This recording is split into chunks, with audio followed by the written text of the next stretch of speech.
DCM KPCC ಅಧ್ಯಕ್ಷ ಎರಡೂ ಆಗಿರುವ ಡಿಕೆ ಶಿವಕುಮಾರ್ ಕಾಂಗ್ರೆಸ್ ವರಿಷ್ಠರ ಪಾಲಿನ ಹೊಸ ತಲೆನೋವಾಗ್ತಾ ಇದ್ದಾರೆ. ಬೇರೆ ಯಾರಾದ್ರೂ ಮಾಡಿದಿದ್ರೆ ಈಗಾಗಲೇ ಪಕ್ಷದಿಂದ ಹೊರಗಿರಬೇಕಾಗುವಂತ ಎಲ್ಲವನ್ನ ಅವ್ರು ಬೇಕು ಅಂತಾನೆ ಮಾಡ್ತಾ ಹೈಕಮಾಂಡ್ಗೆ ರವಾನಿಸ್ತಾ ಇರುವಂತ ಸಂದೇಶ ಏನು? ಡಿಸಿಎಂ ಬೆನ್ನಿಗೆ ಅವರ ಬೆಂಬಲಿಗೆ ಇನ್ನೊಬ್ಬ ಕಾಂಗ್ರೆಸ್ ಶಾಸಕನು ಕೂಡ RSS ಗುಣಗಾನ ಮಾಡಿರೋದ್ರ ಹಿಂದಿನ ಮರ್ಮ ಏನು? ಸಿಎಂ ಪಟ್ಟ ಆದಷ್ಟು ಬೇಗ ಕೊಡಿ ಅಂತ ಈ ಮೂಲಕ ಡಿಸಿಎಂ ಹೇಳ್ತಾ ಇದ್ದಾರಾ ಅಥವಾ ಸಿಎಂ ಪಟ್ಟ ಹೇಗೂ ಸಿಗಲ್ಲ ಅಂತ ಆಸೆ ಬಿಟ್ಟು ಈ ರೀತಿಯೆಲ್ಲ ಮಾತಾಡ್ತಾ ಇದ್ದಾರಾ? ರಾಹುಲ್ ಗಾಂಧಿ ಅವರ ರಾಜಕೀಯಕ್ಕೂ ಡಿಸಿಎಂ ಡಿಕೆ ಶಿವಕುಮಾರ್ ಅವರ ರಾಜಕೀಯಕ್ಕೂ ದಿನದಿಂದ ದಿನಕ್ಕೆ ಅಂತರ ಹೆಚ್ಚಾಗ್ತಾನೆ ಹೋಗ್ತಾ ಇರುವಂತಹ ಹಿಂದಿನ ಸೂಚನೆಗಳು ಏನೇನು? ಡಿಕೆ ಶಿವಕುಮಾರ್ ಬಗ್ಗೆ ಕಾಂಗ್ರೆಸ್ ಹೈಕಮಾಂಡ್ ನಿಜವಾಗಿಯೂ ಏನು ಯೋಚನೆ ಮಾಡ್ತಾ ಇದೆ? ಅವ್ರ ಇತ್ತೀಚಿನ ವರ್ತನೆ ಹಾಗೆ ಹೇಳಿಕೆಗಳ ಮೂಲಕ ಅವ್ರು ಸಿಎಂ ಆಗುವಂಥ ದಾರಿ ಮುಚ್ಚಿ ಹೋಗಿದ್ಯಾ ಅಥವಾ ಅವರೇ ಭವಿಷ್ಯದ ಕರ್ನಾಟಕ ಸಿಎಂ ಅಂತ ಕಾಂಗ್ರೆಸ್ ವರಿಷ್ಠರು ನಿರ್ಧಾರ ಮಾಡಿದಾರ? ಕರ್ನಾಟಕ ಕಾಂಗ್ರೆಸ್ ಇನ್ನು ಮುಂದೆ ಡಿಸಿಎಂ ಕೆಪಿಸಿಸಿ ಅಧ್ಯಕ್ಷ ಡಿಕೆ ಶಿವಕುಮಾರ್ ಅವರ ಚಿಂತನೆಯ ಪ್ರಕಾರನೇ ಇರಲಿದೆಯಾ? ನಿನ್ನೆ ಮೊನ್ನೆಯ ರಾಜ್ಯದ ಬೆಳವಣಿಗೆಗಳು ಎತ್ತಿರುವಂತಹ ಮಹತ್ವದ ಪ್ರಶ್ನೆಗಳಿವು. ಇವುಗಳನ್ನ ಇವತ್ತಿನ ವಿಡಿಯೋದಲ್ಲಿ ನಾವು ಚರ್ಚೆ ಮಾಡೋಣ. ಆದ್ರೆ ಅದಕ್ಕೂ ಮುನ್ನ ನೀವಿನ್ನೂ ನಮ್ಮ ವಾರ್ತಾ ಭಾರತಿ ಚಾನಲ್ ಅನ್ನು ಸಬ್ಸ್ಕ್ರೈಬ್ ಮಾಡಿಲ್ಲ ಅನ್ನೋದಾದ್ರೆ ಈ ಕೂಡಲೇ ವಿಡಿಯೋ ಕೆಳಗೆ ಕಾಣ್ತಾ ಇರುವಂತಹ ಸಬ್ಸ್ಕ್ರೈಬ್ ಬಟನ್ ಹಾಗೆ ಪಕ್ಕದಲ್ಲೇ ಇರುವಂತಹ ಬೆಲ್ ಐಕಾನ್ ಪ್ರೆಸ್ ಮಾಡಿ ನಮ್ಮನ್ನ ಪ್ರೋತ್ಸಾಹಿಸಿ. ಈ ವಿಡಿಯೋವನ್ನ ಮಿಸ್ ಮಾಡದೆ ಕೊನೆವರೆಗೂ ನೋಡಿ. ಹಾಗೆ ಈ ಬಗ್ಗೆ ನಿಮ್ಗೇನು ಅಭಿಪ್ರಾಯಗಳಿದೆ ಅದನ್ನ ವಿಡಿಯೋದ ಕೆಳಗಡೆ ಕಮೆಂಟ್ ಮಾಡಿ ನಮಗೆ ತಿಳಿಸಿ. ಹಾಗೆ ಈ ವಿಡಿಯೋದ ಲಿಂಕ್ ಅನ್ನ ನಿಮ್ಮೆಲ್ಲ ಬಂಧು ಮಿತ್ರರಿಗೆ ವಾಟ್ಸ್ಆಪ್ ಮಾಡಿ. ಈಗ ನಾವು ವಿಷಯಕ್ಕೆ ಬರೋಣ. ಕಾಂಗ್ರೆಸ್ ಒಳಗೆ ತಳಮಳಗಳು ಹೇಳೋದು ಹೊಸದೇನಲ್ಲ. ಆದ್ರೆ ಬಹುದೊಡ್ಡ ಗೆಲುವಿನ ಬಳಿಕ ರಾಜ್ಯದಲ್ಲಿ ಅಧಿಕಾರ ಗಳಿಸಿದಾಗ ಅದಕ್ಕೂ ಮುಂಚಿನಿಂದಾನೇ ಇದ್ದಂಥ ಬಣ ರಾಜಕೀಯ ಡಬ್ಬಲ್ ಆಗೋದ್ರೊಂದಿಗೆ ಉಂಟಾದ ತಳಮಳ ಮತ್ತೆ ಗೊಂದಲಗಳು ನಿಜವಾಗಿಯೂ ಅಪೇಕ್ಷಿಸುವಂತವಾಗಿರಲಿಲ್ಲ. ಕಡೆಗೆ ಅದು ಅಷ್ಟಕ್ಕೆ ನಿಲ್ಲದೇನೆ ಅಧಿಕಾರಕ್ಕೆ ಬಂದು 2 ವರ್ಷಗಳು ದಾಟಿದ ನಂತರ ಕೂಡ ಮುಂದುವರೆದೇ ಇದೆ. ಸಿಎಂ ಬದಲಾವಣೆ ವಿಚಾರ ಕೂಡ ಆಗಾಗ ಚರ್ಚೆ ಆಗುತ್ತೆ. ಪಕ್ಷದೊಳಗೆ ಸಂಘರ್ಷ ತಲೆದೂರ್ತಾನೆ ಇರುತ್ತೆ. ಕಾಂಗ್ರೆಸ್ ಒಂದು ಪಕ್ಷ ಆಗಿ ಬೇರೆದೇ ಆದಂಥ ಒಂದು ಬದ್ಧತೆಯನ್ನ ಹೊಂದಿರುವಂಥದ್ದು ಮತ್ತು ಹೊಂದಿರಲೇಬೇಕು. ಆ ಜಾತ್ಯತೀತ ಸಿದ್ಧಾಂತದ ಬಗೆಗಿನ ಬದ್ಧತೆ ಇರದೇ ಹೋದ್ರೆ ಅದಕ್ಕೂ ಮತ್ತೆ ಬಿಜೆಪಿಗೂ ಯಾವ ವ್ಯತ್ಯಾಸನೂ ಇರೋದಿಲ್ಲ ಇಲ್ಲಿ.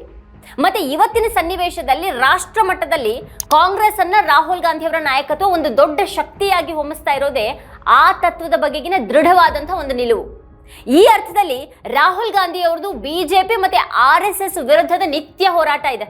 ಪ್ರತಿದಿನನೂ ಕೂಡ ರಾಹುಲ್ ಗಾಂಧಿ ಅವರು ಹೇಳ್ತಾ ಇರೋದು ನನ್ನದು ಈ ದೇಶದ ಸಂವಿಧಾನವನ್ನ ಉಳಿಸುವಂತ ಹೋರಾಟ ಅಂತ. ಈ ದೇಶದ ಸಂವಿಧಾನಕ್ಕೆ ಶತ್ರುಗಳು ಅಂತ ಅವ್ರು ತೋರಿಸ್ತಾ ಇರೋದು ಬಿಜೆಪಿ ಮತ್ತೆ RSS ಅನ್ನ. ಆದ್ರೆ ಅದಕ್ಕೆ ಪೂರ್ತಿ ತದ್ವಿರುದ್ಧ ಅನ್ನೋ ಹಾಗೆ ಪಕ್ಷದೊಳಗೆ ಕೆಲವು ಪ್ರಮುಖ ನಾಯಕರ ನಡೆನುಡಿಗಳು ಎಲ್ಲಾನು ಸರಿ ಇಲ್ಲ ಅನ್ನೋದನ್ನ ತೋರಿಸುತ್ತವೆ. ಅವು 2 ಕಾರಣಕ್ಕಾಗಿ ತೀರಾ ಅಪಾಯಕಾರಿ. ಇದರಲ್ಲಿ ಮೊದಲನೇದಾಗಿ ಎಲ್ಲಿ ಹೇಗೆ ತನ್ನ ಬೇಳೆಯನ್ನ ಬೇಯಿಸ್ಕೊಳ್ಬಹುದು ಅಂತ ಅವಕಾಶ ಮತ್ತೆ ನೆಪಗಳನ್ನ ಹುಡುಕ್ತಾನೆ ಇರುವಂತಹ ಬಿಜೆಪಿಯ ಮುಂದೆ ಪಕ್ಷ ತಂತಾನೆ ದುರ್ಬಲವಾಗೋದಕ್ಕೆ ಇಂಥ ಅಂಶಗಳು ಕಾರಣ ಆಗುತ್ತವೆ. ಇನ್ನು 2ನೇದಾಗಿ ರಾಜಣ್ಣನಂಥ ನಾಯಕರು ಪ್ರಾಯಶಃ ಪ್ರಮಾದವಶಾತ್ ಆಡಿರುವಂತಹ ಮಾತುಗಳು ಅಥವಾ ಸತ್ಯಕ್ಕೆ ನಿಕಟವಾಗಿ ಆಡಿರುವಂತಹ ಮಾತುಗಳು ತರುವಂತಹ ಮುಜುಗರಕ್ಕಿಂತನೂ ಡಿಕೆ ಶಿವಕುಮಾರ್ ತರದವರ ಸಂಘಿ ಮನಸ್ಸಿನ ಹೇಳಿಕೆಗಳು ಮತ್ತೆ ನಡವಳಿಕೆ ತರುವಂತಹ ಮುಜುಗರ ಹೆಚ್ಚಿನದು ಮತ್ತೆ ಅದು ಪಕ್ಷವನ್ನ ತೀರಾ ಸಂದಿಗ್ಧತೆಯಲ್ಲಿ ಸಿಲುಕಿಸುವಂತದ್ದಾಗಿದೆ. ಡಿಕೆ ಶಿವಕುಮಾರ್ ಅವರು ಒಬ್ಬ ಸಾಧಾರಣ ಮುಖಂಡರಲ್ಲ. ಅವರು ರಾಜ್ಯದಲ್ಲಿ ಪಕ್ಷದ ಸಾರಥಿ ಮತ್ತೆ ಸರ್ಕಾರದೊಳಗೆ ಉಪಮುಖ್ಯಮಂತ್ರಿ ಅವರು ಅಲ್ಲದೆ ಸಿಎಂ ಹುದ್ದೆಯ ಮೇಲೆ ಕಣ್ಣಿಟ್ಟಿರುವಂತಹ ಮತ್ತೆ ಅದಕ್ಕಾಗಿ ಸತತ ಪ್ರಯತ್ನದಲ್ಲಿರುವಂತಹ ಮಹತ್ವಾಕಾಂಕ್ಷೆಯ ಪ್ರಭಾವಿ ನಾಯಕ ಅವರು. ಆದ್ರೆ ಒಬ್ಬ ಹೊಣೆಗಾರ ನಾಯಕನಾಗಿ ಅವ್ರು ಮಾಡ್ತಾ ಇರೋದೇನು? ಅವರ ರೀತಿಯಲ್ಲಿ ಕಾಂಗ್ರೆಸ್ನ ಬೇರೆ ಇನ್ಯಾರಾದ್ರೂ ನಡೆದುಕೊಂಡಿದ್ರೆ ಮತ್ತೆ ಅವ್ರು ಕೊಡ್ತಾ ಇರುವಂತ ತರದ ಹೇಳಿಕೆಗಳನ್ನ ಏನಾದ್ರೂ ಕೊಟ್ಟಿದ್ರೆ ಪಕ್ಷದಲ್ಲಿ ಇನ್ನೂ ಇರೋದು ಸಾಧ್ಯ ಆಗ್ತಾ ಇತ್ತಾ ಇಷ್ಟೊತ್ತಿಗಾಗ್ಲೇ? ರಾಜಣ್ಣ ಅವರನ್ನ ಸಚಿವ ಸಂಪುಟದಿಂದಾನೇ ವಜಾಗೊಳಿಸಲಾಯಿತು. ಸಿಎಂ ಸಿದ್ದರಾಮಯ್ಯನವರ ಆಪ್ತರಾಗಿರುವಂತಹ ರಾಜಣ್ಣ ಈಗ ಸಂಪುಟದಿಂದ ಹೊರಗಿರುವಂತಾದಂತಹ ಬೆಳವಣಿಗೆ ಕಾಂಗ್ರೆಸ್ ಒಳಗಿನ ಸದ್ಯದ ದೊಡ್ಡ ಬಿಕ್ಕಟ್ಟಿನ ಸೂಚನೆ ಕೂಡ ಆಗಿದೆ. ಅವರು ಮತಗಳ್ಳತನದ ವಿಷಯದಲ್ಲಿ ರಾಹುಲ್ ಅವ್ರ ವಿರುದ್ಧ ಮಾತಾಡಿದ್ರು ಅನ್ನೋದು ಮೇಲ್ನೋಟ ಕಾಣುವಂಥ ನೆಪ ಆದ್ರೂ ಕೂಡ ಪಕ್ಷದೊಳಗಿರುವಂತಹ ದೊಡ್ಡ ಮಟ್ಟದ ಬಣ ರಾಜಕೀಯದ ಹಿನ್ನೆಲೆಯಲ್ಲಿ ಬೇರೆದೇ ಒಂದು ಅರ್ಥವನ್ನು ಕೂಡ ಕೊಡುತ್ತೆ. ತಮ್ಮ ಆಪ್ತರನ್ನೇ ಟಾರ್ಗೆಟ್ ಮಾಡಲಾಗ್ತಾ ಇದೆ ಅನ್ನೋದ್ರ ಬಗ್ಗೆ ಸಿದ್ದರಾಮಯ್ಯನವರು ಸಮಾಧಾನವಾಗಿ ಏನಿಲ್ಲ ಇಲ್ಲಿ. ರಾಜ್ಯ ಕಾಂಗ್ರೆಸ್ ಉಸ್ತುವಾರಿ ರಣದೀಪ್ ಸಿಂಗ್ ಸುರ್ಜೇವಾಲಾ ಹಾಗೆ ಡಿಕೆ ಶಿವಕುಮಾರ್ ವಿರುದ್ಧ ಸಿದ್ದರಾಮಯ್ಯ ಅವರು ಗರಂ ಆಗಿದ್ದಾರೆ ಅನ್ನುವಂಥ ಮಾತುಗಳು ಕೂಡ ಇವೆ. ಇದೇ ವಿಷಯಕ್ಕೇನೆ ಕಾಂಗ್ರೆಸ್ನಲ್ಲಿ ಒಳಗೊಳಗೆ ದೊಡ್ಡ ಯುದ್ಧ ನಡೆದಿದೆ. ಮತ್ತಿದು ಈಗಷ್ಟೇ ಎದ್ದಿರುವಂಥ ಬಿಕ್ಕಟ್ಟಂತೂ ಖಂಡಿತ ಅಲ್ಲ. ಡಿಕೆ ಶಿವಕುಮಾರ್ ಅವರ ನಡೆ ನುಡಿಗಳು ಇಂಥ ಬಿಕ್ಕಟ್ಟನ್ನ ಬೇರೆ ಬೇರೆ ರೀತಿಯಲ್ಲಿ ಬಿಂಬಿಸ್ತಾ ಬಂದಿವೆ. ರಾಜಣ್ಣ ಅವರನ್ನ ಹೈಕಮಾಂಡ್ ವಿರುದ್ಧನೇ ಮಾತಾಡಿದ್ರು ಅಂತ ಸಂಪುಟದಿಂದ ಅವರನ್ನ ಹೊರಗೆ ಹಾಕಲಾಯಿತು. ಆದ್ರೆ ಡಿಕೆ ಶಿವಕುಮಾರ್ ಮತ್ತೆ ಅವ್ರ ಜೊತೆಗೆ ಅವ್ರ ಬೆನ್ನಿಗಿರುವಂಥ ಇತರ ಕೆಲ ನಾಯಕರು ಹೇಳ್ತಾ ಇರೋದು ಮತ್ತೆ ನಡೆದುಕೊಳ್ತಾ ಇರೋದು ಕಾಂಗ್ರೆಸ್ ಹೈಕಮಾಂಡ್ಗೆ ವಿರುದ್ಧವಾಗಿಲ್ವಾ ಇದು? ಡಿಕೆ ಶಿವಕುಮಾರ್ ವಿಧಾನಸಭೆಯಲ್ಲೇ ನಿಂತ್ಕೊಂಡು ನಮಸ್ತೆ ಸದಾ ವತ್ಸಲೆ ಮಾತೃಭೂಮಿ ಅಂತ RSS ಗೀತೆಯನ್ನು ಹಾಡ್ತಾರೆ ಅಂತಂದ್ರೆ ಏನರ್ಥ? ಇಲ್ಲ RSS ಚಡ್ಡಿ ಹಾಕಿದ್ದೀನಿ ಅಂದ್ರಲ್ಲ ಒಂದ್ಸರಿ. ನಮಸ್ತೆ ಸದಾ ವತ್ಸಲೆ ಮಾತೃಭೂಮಿ ಅಧ್ಯಕ್ಷರೇ. ಹಿಂದೂ ಭೂಮಿ ಸುಗಮ್ ವರ್ಧಿತೋಹಂ ಕೇಳಿಸ್ಕೊಂಡ್ರೆ ಮಹಾಮಂಗಲೆ. ನಾನು ಅವೆಲ್ಲ ಆಮೇಲೆ ಮತ್ತೆ ಕಡತಿಂದ ತೆಗೆದಾಕಿಸ್ಬೇಡ್ರಿ, ಚರ್ಚೆ ಬೇಡ ಅದನ್ನ. ಇನ್ನು ಧರ್ಮಸ್ಥಳ ಪ್ರಕರಣದ ವಿಷಯದಲ್ಲಿ ಸದನದಲ್ಲಿ ನಿಂತ್ಕೊಂಡು ಅವರು ಬಿಜೆಪಿ ಅವ್ರ ಹಾಗೆ ಮಾತಾಡ್ತಾರೆ, ಇದು ಹೇಗೆ ಸಾಧ್ಯ? BL ಸಂತೋಷ್ ವಿರುದ್ಧ ಮಾತನಾಡಿದವನನ್ನ ಒಳಗ್ ಹಾಕಿದೀವಿ ಅಂತ DK ಶಿವಕುಮಾರ್ ಹೇಳೋದು ಏನನ್ನ ಸೂಚಿಸುತ್ತೆ? ರಾಷ್ಟ್ರ ಮಟ್ಟದಲ್ಲಿ ಇಡೀ ಕಾಂಗ್ರೆಸ್ ಕುಂಭಮೇಳದ ವಿಷಯದಲ್ಲಿ ಬೇರೆದೇ ನಿಲುವನ್ನ ತೋರಿಸಿದಂತ ಹೊತ್ನಲ್ಲಿ DK ಶಿವಕುಮಾರ್ ಮಹಾಕುಂಭದಲ್ಲಿ ಸ್ನಾನವನ್ನ ಮಾಡಿ ಅಲ್ಲಿನ ವ್ಯವಸ್ಥೆ ಬಗ್ಗೆ ಬಹಳ ಹೊಗಳಿದ್ರು ಅಂತ ಅಂದ್ರೆ ಏನ್ ಅರ್ಥ ಇದು? ರಾಹುಲ್ ಗಾಂಧಿ ಯಾರಂತ ಗೊತ್ತಿಲ್ಲ ಅಂತ ಹೇಳಿದಂತ ಜಗ್ಗಿ ವಾಸುದೇವ್ ಆಯೋಜನೆ ಮಾಡಿದಂತ ಶಿವರಾತ್ರಿ ಕಾರ್ಯಕ್ರಮದಲ್ಲಿ ಅದು ಅಮಿತ್ ಶಾ ಜೊತೆಗೆ ಶಿವಕುಮಾರ್ ಪಾಲ್ಗೊಂಡ್ರೆ ಅದರ ಮರ್ಮ ಏನು? ಇದೆಲ್ಲವನ್ನ ಬೇರೆ ಯಾವುದಾದ್ರೂ ನಾಯಕರು ಮಾಡಿದ್ದಿದ್ರೆ ಕಾಂಗ್ರೆಸ್ ನಾಯಕತ್ವ ಇದನ್ನ ಸಹಿಸ್ಕೊಳ್ತಿತ್ತ? ಆದ್ರೆ ಈಗ ಸಹಿಸ್ಕೊಳ್ಳೇಬೇಕಾದಂತ ಅನಿವಾರ್ಯತೆ ಮತ್ತೆ ಸಂದಿಗ್ಧತೆ ಕಾಂಗ್ರೆಸ್ ಪಾಲಿಗೆ ಯಾಕಿದೆ? ಬಹುಶಃ ಈಗ ಇದೇ ಪ್ರಶ್ನೆ ಕಾಂಗ್ರೆಸ್ನೊಳಗೆ ಎದ್ದಿದೆ. ಯಾವ RSS ಅನ್ನ ನಿರಂತರವಾಗಿ ರಾಹುಲ್ ಗಾಂಧಿ ಅವರು ವಿರೋಧ ಮಾಡ್ತಾ ಇದ್ದಾರೋ ಅದೇ RSS ಗೀತೆಯನ್ನ DK ಶಿವಕುಮಾರ್ ಅವರು ಸದನದೊಳಗೆ ನಿಂತ್ಕೊಂಡು ನಮಸ್ತೆ ಸದಾ ವತ್ಸಲೆ ಮಾತೃಭೂಮಿ ಅಂತ ಹಾಡಿದ್ರೆ ಅವರು ಹೈಕಮಾಂಡ್ ಪಾಲಿನ ದೊಡ್ಡ ತಲೆನೋವಲ್ವಾ? ಅವರು RSS ಗೀತೆಯನ್ನ ಹಾಡಬಹುದು, ಅಮಿತ್ ಶಾ ಜೊತೆಗೆ ಹೋಗಿ ಜಗ್ಗಿ ವಾಸುದೇವ್ ಕಾರ್ಯಕ್ರಮದಲ್ಲೂ ಕೂಡ ಪಾಲ್ಗೊಳ್ಬಹುದು, ಕುಂಭಮೇಳಕ್ಕೂ ಹೋಗಬಹುದು, ಅಂಬಾನಿ ಮಗನ ಮದುವೆಯಲ್ಲೂ ಕಾಣಿಸ್ಕೊಳ್ಬಹುದು ಅಂತ ಈಗ ರಾಜಣ್ಣ ಅವರು ವಾಗ್ದಾಳಿ ನಡೆಸಿದ್ದಾರೆ. ಅವ್ರು ಏನ್ ಬೇಕಾದ್ರೂ ಮಾಡಬಹುದು, ಆದ್ರೆ ನಾವು ಮಾಡಿದ್ರೆ ತಪ್ಪು ಅಂತ DK ಶಿವಕುಮಾರ್ ಅವರ ನಡೆಯ ಬಗ್ಗೆ ರಾಜಣ್ಣ ಅವರು ಅಸಮಾಧಾನ ವ್ಯಕ್ತಪಡಿಸಿದ್ದಾರೆ. ಇವೆಲ್ಲ ನಡೀತಾ ಇವೆ, ಸೂಕ್ತ ಸಮಯ ಬಂದಾಗ ಎಲ್ಲದಕ್ಕೂ ಉತ್ತರ ನೀಡ್ತೀನಿ ಅಂತ ಶಿವಕುಮಾರ್ ಅವರಿಗೆ ರಾಜಣ್ಣ ತಿರುಗೇಟ್ ನೀಡಿದ್ದಾರೆ. ಅವ್ರು ಏನು ಬೇಕಾದ್ರೂ ಮಾಡ್ಬೋದ್ರಿ, ಅವ್ರು RSS ಗೀತೆ ಬೇಕಾದ್ರೂ ಆಡ್ಬೋದು. ಅಲ್ಲಿ ಇದು ಎಂಥದ್ದು ಅಮಿತ್ ಶಾ ಜೊತೆನಲ್ಲಿ ಹೋಗಿ ಸದ್ಗುರು ಇವರು ಡಯಾಸ್ ಮೇಲೆ ಕೂತ್ಕೋಬೋದು. ಆಮೇಲಿಂದ ಇದು ಎಲ್ಲಿ ನಮ್ಮ KPCC ಅಧ್ಯಕ್ಷರು ಯಾವುದು ಪ್ರಯಾಗ್ರಾಜ್ದಲ್ಲಿ ಹೋಗ್ಬಿಟ್ಟು ನಾವು ಅಲ್ಲಿ ಪುಣ್ಯ ಸ್ನಾನ ಮಾಡಿಬಿಟ್ರೆ ಬಡವನ ಹೊಟ್ಟೆ ತುಂಬುತ್ತಾ ಅಂತ ಹೇಳಿದ್ರು, ಅಲ್ಲಿನೂ ಹೋಗ್ತಾರೆ. ಆಮೇಲಿಂದ ಅಂಬಾನಿ ಮದುವೆನ ನಮ್ಮ ರಾಹುಲ್ ಗಾಂಧಿಯವರು ಸ್ವೀಕಾರ ಮಾಡಲಿಕ್ಕೆ ಹಿಂದೂ ಮುಂದೆ ನೋಡಿ ಅವ್ರು ಸ್ವೀಕಾರ ಮಾಡೋದಿಲ್ಲ. ಅಂಥ ಮದುವೆಗೆ ಕುಟುಂಬ ಸಮೇತ ಹೋಗ್ತಾರೆ. ಇವೆಲ್ಲ ಇವೆಲ್ಲ ಇರೋವಂಥವು. ಇದ್ರ ಬಗ್ಗೆ ಜನ ತೀರ್ಮಾನ ಮಾಡ್ತಾರೆ. ಹೌದು, ನಾವು ಯಾರು ಮೀಟಿಂಗ್ ಕರೆಯೋಂಗಿಲ್ಲ, MLAಗಳದ್ದು ಮಂತ್ರಿಗಳದ್ದು ನಾವು ಮೀಟಿಂಗ್ ಕರೆಯೋಂಗಿಲ್ಲ. ಬೇರೆಯವರೆಲ್ಲ ಕರಿಬೋದು, ಮಾತಾಡ್ಬೋದು, ಮಟ್ಬೋದು. ಇವೆಲ್ಲ ಇರಲಿ, ಇವೆಲ್ಲ ಸೂಕ್ತ ಸಮಯದಲ್ಲಿ ಸೂಕ್ತ ಉತ್ತರ ನೀಡಲಾಗುವುದು. ಕುಂಭಮೇಳದಲ್ಲಿ ಪುಣ್ಯ ಸ್ನಾನ ಮಾಡಿದ್ರೆ ಸಮಸ್ಯೆಗಳೆಲ್ಲ ಬಗೆಹರಿಯುತ್ತವಾ ಅಂತ AICC ಅಧ್ಯಕ್ಷರು ಹೇಳಿದ ನಂತರ ಕೂಡ ಕುಟುಂಬ ಸಮೇತ ಕುಂಭಮೇಳಕ್ಕೆ ಹೋಗ್ತಾರೆ. ಕೋಮುವಾದಿಗಳಿಗೆ ಬೆಂಬಲವಾಗಿರುವಂತಹ ಮುಖೇಶ್ ಅಂಬಾನಿ ಮಗನ ಮದುವೆಗೆ ಹೋಗ್ಲಾರೆ ಅಂತ ಸ್ವತಃ ರಾಹುಲ್ ಗಾಂಧಿ ಅವರು ಹೇಳಿದ ನಂತರ ಕೂಡ ಆ ಮದುವೆಗೆ DK ಶಿವಕುಮಾರ್ ಹೋಗ್ತಾರೆ. RSS ಕಾಂಗ್ರೆಸ್ ಸಿದ್ಧಾಂತಕ್ಕೆ ತದ್ದು ವಿರುದ್ಧ ಅಂತ ಗೊತ್ತಿದ್ರು ಕೂಡ ಸದನದಲ್ಲಿ RSS ಗೀತೆಯನ್ನು ಹಾಡ್ತಾರೆ ಅಂತ ಸಾಲಾಗಿ DK ಶಿವಕುಮಾರ್ ಅವರ ತಪ್ಪುಗಳನ್ನ ಉಲ್ಲೇಖಿಸಿ ರಾಜಣ್ಣ ಕಿಡಿಕಾರಿದ್ದಾರೆ. ಸದನಕ್ಕೆ ಸಂಬಂಧನೇ ಇಲ್ಲದಂತಹ ವ್ಯಕ್ತಿ ಶಾಸಕರ ಸಭೆಯನ್ನ ನಡೆಸಬಹುದು, ಆದ್ರೆ ಅದನ್ನ ನಾವು ನಡೆಸಿದ್ರೆ ತಪ್ಪು. ಈ ಎಲ್ಲಾ ವೈರುಧ್ಯಗಳಿಗೆ ಸೂಕ್ತ ಸಮಯದಲ್ಲಿ ಉತ್ತರವನ್ನ ನೀಡ್ತೀನಿ ಅಂತ ರಾಜಣ್ಣ ಹೇಳಿದ್ದಾರೆ. ಹಾಗೆ ಇನ್ನೊಂದ್ ಕಡೆಗೆ ಸತೀಶ್ ಜಾರಕಿಹೊಳಿ ಕೂಡ ಮುಖ್ಯಮಂತ್ರಿ ಸ್ಥಾನ ಸಿಗುತ್ತೆ ಅನ್ನೋದಾದ್ರೆ ನಾನು ಮತ್ತೆ ಶಾಸಕ ಚೆನ್ನಾರೆಡ್ಡಿ ಪಾಟೀಲ್ ಇಬ್ಬರು ಕೂಡ RSS ಗೀತೆಯನ್ನ ಹಾಡ್ತೀವಿ ಅಂತ ವ್ಯಂಗ್ಯವಾಗಿ ಹೇಳಿದ್ದಾರೆ. ಅದನ್ನ ಹಾಡೋದಕ್ಕೆ ನಮಗೂ ಬರುತ್ತೆ, ಆದ್ರೆ ನಾವು ಹಾಡ್ಬೇಕಾಗಿಲ್ಲ ಅಂತ ಅವರು ಕೂಡ ಹೇಳಿದ್ದಾರೆ. ಈಗ ನಾವು ಶಾಸಕರು ಹಾಡ್ತೀವಿ, ನಮ್ಮ ಕಡೆ CM ಕೊಡ್ತಾರ, ಈಗ ನಾವು ಹಾಡ್ತೀವಿ ಅನ್ಬೇಕಾರೆ, ಯಾಕಂದ್ರೆ ನಾವು ಹಾಡ್ತೀವಿ ಬೇಕಾರೆ ಹಂಗಲ್ಲ. ಅದು ಮುಖ್ಯಮಂತ್ರಿ ಹಂಗ ಹಾಡಿದ್ರೆ ಸಿಗ್ತೈತೆ ಅಂತ ನಮ್ಮ ಪ್ರಶ್ನೆ ನಿಮಗೆ. DK ಶಿವಕುಮಾರ್ ವಿಧಾನಸಭೆಯೊಳಗೆ RSS ಗೀತೆಯನ್ನ ಹಾಡೋದು ಮತ್ತೆ ಅದ್ರ ಬೆನ್ನಲ್ಲೇನೆ ಅವ್ರ ಬೆಂಬಲಿಗರು RSS ಗೀತೆಯನ್ನ ಹೊಗಳೋದು ನಡೆದಿರುವಾಗ ರಾಜಣ್ಣ ಮತ್ತೆ ಜಾರಕಿಹೊಳಿ ಪ್ರತಿಕ್ರಿಯೆಗಳು ಪಕ್ಷದೊಳಗಿನ ಈಗಿನ ತಳಮಳ ಏನು ಅನ್ನೋದನ್ನ ಬಹಳ ಸ್ಪಷ್ಟವಾಗಿ ತೋರಿಸ್ತಾ ಇವೆ. RSS ಗೀತೆ ಅರ್ಥ ಬಹಳ ಚೆನ್ನಾಗಿದೆ, RSS ಗೀತೆಯನ್ನು ಹಾಡಿದ್ರೆ ತಪ್ಪೇನು ಅಂತ ಕುಣಿಗಲ್ ಶಾಸಕ ಡಾಕ್ಟರ್ HD ರಂಗನಾಥ್ ಕೇಳಿದ್ದಾರೆ.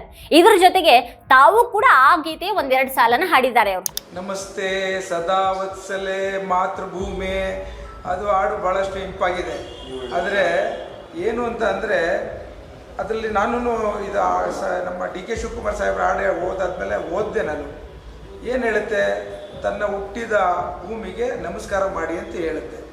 ಸೊ ಅದರಲ್ಲಿ ಏನು ನನಗೇನಂತ ತಪ್ಪು ಕಾಣಿಸ್ಲಿಲ್ಲ. ಒಂದು, ಎರಡನೇದು, ನಾವು ಸೆಕ್ಯುಲರ್ ಜಾತ್ಯತೀತ ಪಕ್ಷ ನಮ್ಮದು. ಯಾವ್ಯಾವ ಮನುಷ್ಯನಲ್ಲಿ ಯಾವ್ಯಾವ ಪಕ್ಷದಲ್ಲಿ ಒಳ್ಳೆತನ ಇದೆ ಅದನ್ನು ನಾವು ಅಕ್ಸೆಪ್ಟ್ ಮಾಡ್ಕೋಬೇಕು. ಅಂದ್ರೆ ಒಬ್ಬ ನಾಯಕ ತಂದಿಟ್ಟಿರುವಂತಹ ಮುಜುಗರ ಸಾಲದು ಅನ್ನುವಂತೆ ಆತನ ಬೆಂಬಲಿಗರು ಕೂಡ ಈಗ ಮುಂದೆ ಬಂದು RSS ಗೀತೆಯನ್ನ ಚೆನ್ನಾಗಿದೆ ಅಂತ ಹೇಳ್ತಾ ಇದ್ದಾರೆ. ಕಾಂಗ್ರೆಸ್ ಒಳಗಿನ ಈ ವಿರೋಧಾಭಾಸದ ಬಗ್ಗೆ ಸ್ವತಃ ಬಿಜೆಪಿಯವರೇ ನಗ್ತಾ ಇರ್ಬೋದಲ್ವಾ? RSS ಅನ್ನ ಹೊಗಳುವವರು ಕಾಂಗ್ರೆಸ್ ಒಳಗೆ ಇದ್ರೆ ಅದು ಪಕ್ಷದ ಪಾಲಿಗೆ ಏನು?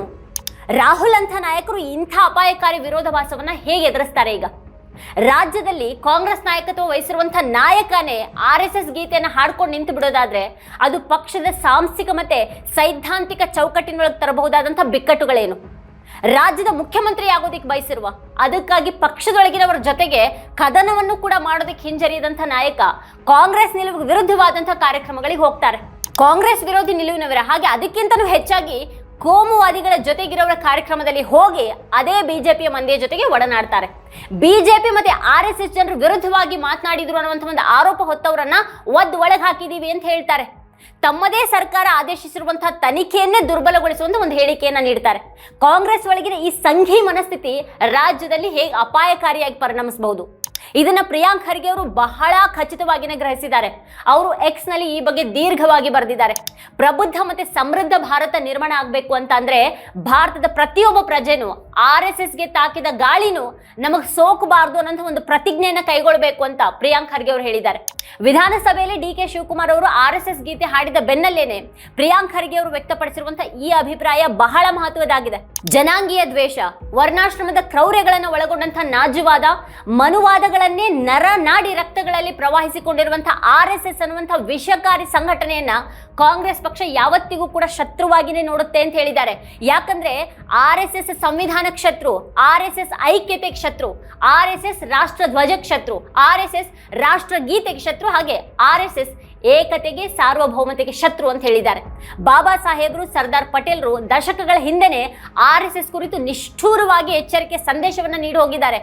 ಆ ಮಹನೀಯರ ಸಂದೇಶವನ್ನ ಗಂಭೀರವಾಗಿ ಪರಿಗಣಿಸಿ ಮನುವಾದಿಗಳನ್ನ ದೂರ ಇಡಬೇಕಾಗಿದೆ ಅಂತ ಪ್ರಿಯಾಂಕ್ ಖರ್ಗೆ ಅವರು ಹೇಳಿದ್ದಾರೆ.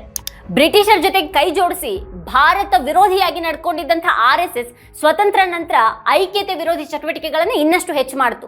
ಸಂಘ ಪರಿವಾರದ ಅಪಾಯವನ್ನ ಅವತ್ತೇ ಊಹಿಸಿದಂತಹ ಸರ್ದಾರ್ ಪಟೇಲ್ರು ನಿಷೇಧವನ್ನ ಹೇರಿದ್ರು ಅಂತ ಪ್ರಿಯಾಂಕ್ ಖರ್ಗೆ ಅವರು ನೆನಪು ಮಾಡಿದ್ದಾರೆ. ನಮ್ಮ ದೇಶದಲ್ಲಿ ದ್ವೇಷ ಮತ್ತೆ ಹಿಂಸಾಚಾರದ ಶಕ್ತಿಗಳನ್ನ ಬೇರ್ ಸಹಿತ ನಿರ್ಮೂಲನೆ ಮಾಡಬೇಕಾಗಿದೆ. ಮತ್ತೆ ರಾಷ್ಟ್ರದ ಸ್ವಾತಂತ್ರ್ಯವನ್ನ ಅಪಾಯಕ್ಕೆ ಸಿಲುಕಿಸೋದಿಕ್ಕೆ ಮತ್ತೆ ದೇಶದ ಹೆಸರನ್ನ ಕಳೆಗುಂದಿಸೋದಿಕ್ಕೆ ಕೆಲಸ ಮಾಡ್ತಾ ಇರುವಂತಹ RSS ಅನ್ನ ನಿಷೇಧ ಮಾಡ್ತಾ ಇದೀವಿ ಅನ್ನೋದು ಸರ್ದಾರ್ ಪಟೇಲ್ರು ಫೆಬ್ರವರಿ 4, 1948 ಬಿಡುಗಡೆ ಮಾಡಿದಂಥ ಪ್ರಕಟಣೆಯಾಗಿತ್ತು. ಹಾಗೆ ಪಟೇಲ್ರ ಈ ಮಾತುಗಳನ್ನ ನಾವು ಸದಾ ಗಮನದಲ್ಲಿ ಇರಿಸಿಕೊಳ್ಬೇಕಾಗಿದೆ ಅಂತ ಪ್ರಿಯಾಂಕ್ ಖರ್ಗೆ ಅವರು ಬರೆದಿದ್ದಾರೆ. ಸಂವಿಧಾನಕ್ಕೆ ಹಾಗೆ ರಾಷ್ಟ್ರಧ್ವಜಕ್ಕೆ ನಿಷ್ಠವಾಗಿರ್ತೀವಿ ಅಂತ ಹೇಳಿ ನಾಟಕ ಮಾಡಿ ಆ ನಿಷೇಧವನ್ನ ತೆರವು ಮಾಡಿಸ್ಕೊಂಡಂತ RSS ನಂತರ ಅದೇ ಸಂವಿಧಾನ ವಿರೋಧಿ ಕೃತ್ಯಗಳನ್ನೇ ಮುಂದುವರಿಸ್ತು ಅಂತ ಟೀಕೆ ಮಾಡಿದ್ದಾರೆ. ಈ 100 ವರ್ಷಗಳಲ್ಲಿ RSS ಈ ದೇಶಕ್ಕೆ ನೀಡಿದಂತಹ ಕೇವಲ 10 ಕೊಡುಗೆಗಳನ್ನ ಹೇಳೋದಿಕ್ಕೆ ಬಿಜೆಪಿಗರಿಂದ ಮತ್ತೆ ಸಂಘ ಪರಿವಾರದವರಿಂದ ಸಾಧ್ಯ ಆಗೋದಿಲ್ಲ. ಇಂಥ RSS ನಿಂದ ಅಪಾಯ ಇದೆಯೇ ಹೊರತು ಸಹಾಯ ಇಲ್ಲ ಅಂತ ಹೇಳಿದ್ದಾರೆ. ಸಂವಿಧಾನವನ್ನ ಒಪ್ಪದೇನೆ ಕರಡು ಪ್ರತಿಯನ್ನ ಸುಟ್ಟು ಹಾಕಿದ್ದ, ರಾಷ್ಟ್ರಧ್ವಜವನ್ನ ಗೌರವಿಸದ, ಮಹಿಳೆಯರು ಶೋಷಿತರನ್ನ 3ನೇ ದರ್ಜೆಯ ನಾಗರಿಕರಂತೆ ನಡೆಸಿಕೊಳ್ಳುವಂತಹ ಅಜೆಂಡಾ ಹೊಂದಿರುವಂತಹ RSS ಕಾಂಗ್ರೆಸ್ಗೆ ಮಾತ್ರ ಅಲ್ಲ, ಈ ದೇಶದ ಐಕ್ಯತೆಗೆ ಪರಮ ಶತ್ರು ಅನ್ನೋದನ್ನ ಪ್ರತಿ ದೇಶಭಕ್ತನು ಗಮನದಲ್ಲಿರಿಸಿಕೊಳ್ಬೇಕು ಅಂತ ಪ್ರಿಯಾಂಕ್ ಖರ್ಗೆ ಅವರು ತಮ್ಮ ಪೋಸ್ಟ್ ನಲ್ಲಿ ಬರೆದಿದ್ದಾರೆ. ಈ ಮಾತುಗಳು DK ಶಿವಕುಮಾರ್ ಅವರಿಗೆ ಕೇಳಿಸತ್ವಾ ಅಥವಾ ಅರ್ಥನಾದ್ರೂ ಆಗತ್ವಾ? ಇವೆಲ್ಲನೂ DK ಶಿವಕುಮಾರ್ ಅವರಿಗೆ ಗೊತ್ತಿರದಂಥ ಇತಿಹಾಸನ. ತಮ್ಮನ್ನ ತಾವು ನಿಷ್ಠಾವಂತ ಕಾಂಗ್ರೆಸ್ಸಿಗ ಅಂತ ಅಂದುಕೊಳ್ಳುವಂಥ DK ಶಿವಕುಮಾರ್ RSS ಗೀತೆಯನ್ನ ಹಾಡೋ ಮೂಲಕ ಮಾಡಿದ್ದ ತಮಾಷೆನ? ಅವ್ರು ನಿಜವಾಗಿನೂ ಯಾರನ್ನ ಓಲೈಸ್ತಾ ಇದ್ದಾರೆ ಇಲ್ಲಿ? ಅವ್ರು ನಿಜವಾಗಿನೂ ನಿಷ್ಠಾವಂತ ಕಾಂಗ್ರೆಸ್ಸಿಗರು ಅಥವಾ ಕಾಂಗ್ರೆಸ್ಗೆ ತಾನು ಅನಿವಾರ್ಯ ಅನ್ನುವಂಥ ಒಂದು ಭಾವನೆಯಿಂದ ನಿಷ್ಠನೊಬ್ಬನ ಲಕ್ಷಣಗಳನ್ನ ಮರ್ತವರಾಗಿದ್ದಾರಾ? ಪಕ್ಷದೊಳಗೆ ಯಾರ್ದಾದ್ರೂ ಹೇಳಿಕೆ ಪ್ರಮಾದವಶಾತ್ ಒಬ್ಬ ನಾಯಕನ ವಿರುದ್ಧವಾಗಿದ್ರೆ ಅಪಾಯನೋ ಅಥವಾ ಇಡೀ ಪಕ್ಷದ ಗುಣವನ್ನೇ ಅತಿಕ್ರಮಿಸಿ ಬಿಡುವಂತಹ ಸಂಘದ ನಿಲುವನ್ನ ಒಬ್ಬ ಜವಾಬ್ದಾರಿಯುತ ಸ್ಥಾನದಲ್ಲಿರುವಂತಹ ನಾಯಕ ತೋರಿಸಿದ್ರೆ ಅದು ಹೆಚ್ಚು ಅಪಾಯನೋ? ಪಕ್ಷದ ನೇತೃತ್ವವನ್ನು ವಹಿಸಿರುವಂತಹ DK ಶಿವಕುಮಾರ್, ರಾಜ್ಯದ CM ಆಗುವಂತ ಆಸೆಯನ್ನ ಇಟ್ಕೊಂಡಿರುವಂತಹ DK ಶಿವಕುಮಾರ್ ನಮಸ್ತೆ ಸದಾ ವತ್ಸಲೆ ಮಾತೃಭೂಮಿ ಅಂತ RSS ಗೀತೆಯನ್ನ ಹಾಡ್ತಾ ಇದ್ರೆ ಅದು ಈ ರಾಜ್ಯದ ಕಾಂಗ್ರೆಸ್ ಪಕ್ಷ ಮತ್ತದರ ಸರ್ಕಾರದ ಸ್ವರೂಪ ಎಂಥದ್ದಾಗಿರಬಹುದು ಅನ್ನೋದರ ಸುಳಿವನ್ನ ಕೊಡ್ತಾ ಇದೆಯಾ? ಮೊದಲೇ ರಾಜ್ಯದಲ್ಲಿ ಕಾಂಗ್ರೆಸ್ ಸರ್ಕಾರ ಮೃದು ಹಿಂದುತ್ವ ಧೋರಣೆಯನ್ನು ಅನುಸರಿಸ್ತಾ ಇದೆ. ಹಲವಾರು ಮಹತ್ವದ ವಿಷಯಗಳಲ್ಲಿ ಈ ಹಿಂದಿನ ಬಿಜೆಪಿ ಸರ್ಕಾರಕ್ಕೂ ಮತ್ತೆ ಈ ಕಾಂಗ್ರೆಸ್ ಸರ್ಕಾರಕ್ಕೂ ವ್ಯತ್ಯಾಸ ಇಲ್ಲ ಅನ್ನುವಂಥ ದೂರುಗಳಿವೆ. ನೇಮಕಾತಿಗಳಲ್ಲೂ ಕೂಡ ಬಿಜೆಪಿ RSS ಜೊತೆಗೆ ಗುರುತಿಸಿಕೊಂಡವರಿಗೇನೆ ಇಲ್ಲೂ ಕೂಡ ಮನ್ನಣೆ ಸಿಗ್ತಾ ಇದೆ ಅನ್ನುವಂಥ ಆರೋಪ ಇದೆ. ಹೀಗಿರುವಾಗಲೇ DCM DK ಶಿವಕುಮಾರ್ ಸದನದಲ್ಲೇ ನಿಂತ್ಕೊಂಡು RSS ಗೀತೆಯನ್ನು ಹಾಡಿ ಎಲ್ಲರಿಗೂ ಶಾಕ್ ಕೊಟ್ಟಿದ್ದಾರೆ. ಕಾಂಗ್ರೆಸ್ ಕಾರ್ಯಕರ್ತರನ್ನ ಸಂವಿಧಾನದ ಕಾಲಾಳುಗಳಾಗಿ ಸಜ್ಜುಗೊಳಿಸಬೇಕು, ಅವರಿಗೆ RSS ಈ ದೇಶಕ್ಕೆ ಎಷ್ಟು ಅಪಾಯಕಾರಿ ಅಂತ ಅರಿವು ಮೂಡಿಸಬೇಕು ಅನ್ನೋದು ರಾಹುಲ್ ಗಾಂಧಿ ತರಬೇತಿಯನ್ನ ನೀಡ್ತಾ ಇದ್ದಾರೆ. ಕಾಂಗ್ರೆಸ್ನ ಜಾತ್ಯತೀತ ಸಿದ್ಧಾಂತವನ್ನ ಅದರ ಕಾರ್ಯಕರ್ತರು ಹಾಗೆ ಸ್ಥಳೀಯ ನಾಯಕರಿಗೆ ಮನವರಿಕೆಯನ್ನು ಮಾಡೋದಕ್ಕೆ ಪ್ರಯತ್ನ ಪಡ್ತಾ ಇದ್ದಾರೆ. ಆದ್ರೆ ನಿಜವಾಗಿನೂ ಮೊದಲು ಈ ಕೆಲಸ ಆಗ್ಬೇಕಾಗಿರೋದು ಕಾಂಗ್ರೆಸ್ನ ರಾಜ್ಯ ನಾಯಕರಿಗೆ, ಅದರಲ್ಲೂ ರಾಜ್ಯಾಧ್ಯಕ್ಷರಿಗಲ್ವಾ? KPCC ಅಧ್ಯಕ್ಷರೇ RSS ಗೀತೆಯನ್ನ ಹಾಡಿ ಅದನ್ನ ಹೊಗಳಿದ್ರೆ ಕರ್ನಾಟಕ ಮಾತ್ರ ಅಲ್ಲದೆ ದೇಶದ ಇತರ ರಾಜ್ಯಗಳಲ್ಲೂ ಕೂಡ ಬಿಜೆಪಿ ಅದನ್ನು ಬಳಸ್ಕೊಳ್ಳೋದಿಲ್ವಾ? ನೀವು RSS ವಿರುದ್ಧ ಮಾತಾಡ್ತಿದ್ದೀರಿ, ಆದ್ರೆ ನಿಮ್ಮ ರಾಜ್ಯ ನಾಯಕರೇ RSS ಭಕ್ತರು ಅಂತ ರಾಹುಲ್ ಗಾಂಧಿ ಅವರನ್ನ ಬಿಜೆಪಿ RSS ಪ್ರಶ್ನೆ ಮಾಡೋದಿಲ್ವಾ? ರಾಜಣ್ಣ ಅವ್ರ ಹೇಳಿಕೆಗಾಗಿ ಅವ್ರ ಸಚಿವ ಸ್ಥಾನವನ್ನೇ ಕಿತ್ಕೊಳ್ಳೋದಾದ್ರೆ DK ಶಿವಕುಮಾರ್ ಮತ್ತೆ ಪ್ರದರ್ಶಿಸ್ತಾ ಇರುವಂತಹ ಬಂಡಾಯ ವರ್ತನೆಗಾಗಿ ಕಾಂಗ್ರೆಸ್ ವರಿಷ್ಠರು ಏನ್ ಮಾಡ್ಬೇಕಾಗಿತ್ತು? ಅಂಥದ್ದೇನೂ ಆಗ್ತಾ ಇಲ್ಲ ಅನ್ನೋದಾದ್ರೆ ಅದರ ಅರ್ಥ ಏನು? ಕರ್ನಾಟಕದ ಮಟ್ಟಿಗೆ ಪಕ್ಷದ ಭವಿಷ್ಯ DK ಶಿವಕುಮಾರ್ ಅವರೇ ಅಂತ ಈಗ ವರಿಷ್ಠರು ನಿರ್ಧಾರ ಮಾಡಿಬಿಟ್ಟಿದ್ದಾರೆ. ಅವರನ್ನ ಬಿಟ್ಟು ಬೇರೆ ಏನೂ ಮಾಡೋದಕ್ಕಾಗಲ್ಲ ಅನ್ನೋಂಥ ಒಂದು ಅಸಹಾಯಕತೆ ಹೈಕಮಾಂಡ್ ಅನ್ನು ಕಾಡ್ತಾ ಇದೆಯಾ? ಅಥವಾ ಇವತ್ತಲ್ಲ ನಾಳೆ ಅವರನ್ನೇ CM ಮಾಡಬೇಕಾಗತ್ತೆ ಅಂತ ದಿಲ್ಲಿ ಮುಖಂಡರು ತಯಾರಾಗ್ತಾ ಇದ್ದಾರಾ? DK ಶಿವಕುಮಾರ್ RSS ಗೀತೆಗೆ ಧ್ವನಿ ಕೊಡ್ತಾ ತಾನು ಪಕ್ಷದ ನಾಯಕತ್ವಕ್ಕೆ ಏನೋ ಸಂದೇಶ ಕೊಡ್ತಾ ಇದ್ದೀನಿ ಅನ್ನೋ ಹಾಗೆ ನಡ್ಕೊಳ್ತಾ ಇರುವಾಗ CM ಸಿದ್ದರಾಮಯ್ಯ ಅವರು ಮೌನ ವಹಿಸಿದ್ದಾರೆ. ತಮ್ಮ ಆಪ್ತ ವಲಯದ ರಾಜಣ್ಣ ಅವರನ್ನ ಸಂಪುಟದಿಂದ ವಜಾಗೊಳಿಸಿದಾಗಲೂ ಕೂಡ ಅವರು ಮೌನವಾಗಿಯೇ ಇದ್ರು. ಅವರ ಈ ಮೌನ ಬಹುಶಃ ಕಾಂಗ್ರೆಸ್ ಹೈಕಮಾಂಡ್ಗೆ ದೊಡ್ಡ ಸವಾಲಾಗಿದೆ. ಪಕ್ಷದೊಳಗಿನ ಸಂಘಿ ಮನಸ್ಥಿತಿ ವಿರುದ್ಧ ಈಗ ತೀವ್ರವಾಗಿ ಯೋಚನೆ ಮಾಡಬೇಕಾದಂತಹ ದೊಡ್ಡ ಜವಾಬ್ದಾರಿ ದೆಹಲಿ ನಾಯಕತ್ವಕ್ಕೆ ಸೇರಿದ್ದು ಅನ್ನುವಂಥ ಒಂದು ಸೂಚನೆ ಕೂಡ ಸಿದ್ದರಾಮಯ್ಯ ಅವರ ಈ ಮೌನದಲ್ಲಿ ಇದ್ದಾಗಿದೆ. ಆದರೆ ಹೈಕಮಾಂಡ್ ಏನು ಯೋಚನೆ ಮಾಡ್ತಾ ಇದೆ ಅನ್ನೋದು ಮಾತ್ರ ಇಲ್ಲಿ ನಿಗೂಢವಾಗಿದೆ. ವೀಕ್ಷಕರೇ, ಈ ಬಗ್ಗೆ ನೀವೇನು ಹೇಳ್ತೀರಿ? DCM ಅವರ ನಿಲುವು, ಅದಕ್ಕೆ ಕಾಂಗ್ರೆಸ್ ವರಿಷ್ಠರ ಪ್ರತಿಕ್ರಿಯೆ ಏನನ್ನ ಸೂಚಿಸುತ್ತೆ? ನಿಮ್ಮ ಅಭಿಪ್ರಾಯ ಏನಿದೆ ಅದನ್ನ ಈ ವಿಡಿಯೋದ ಕೆಳಗಡೆ ಕಮೆಂಟ್ ಮಾಡಿ ನಮಗೆ ತಿಳಿಸಿ. ಇದೇ ಹೊತ್ತಿನ ಸ್ಪೆಷಲ್ ನೋಡ್ತಾ ಇರಿ ವಾರ್ತಾಭಾರತಿ. ನೀವಿನ್ನು ವಾರ್ತಾಭಾರತಿ ಯೂಟ್ಯೂಬ್ ಚಾನಲ್ ಅನ್ನು ಸಬ್ಸ್ಕ್ರೈಬ್ ಮಾಡಿಲ್ಲ ಅನ್ನೋದಾದ್ರೆ ಈ ಕೂಡಲೇ ಸಬ್ಸ್ಕ್ರೈಬ್ ಮಾಡಿ, ಹಾಗೆ ಪಕ್ಕದಲ್ಲಿರುವಂತಹ ಬೆಲ್ ಐಕಾನ್ ಪ್ರೆಸ್ ಮಾಡಿ ನಮ್ಮನ್ನ ಬೆಂಬಲಿಸಿ.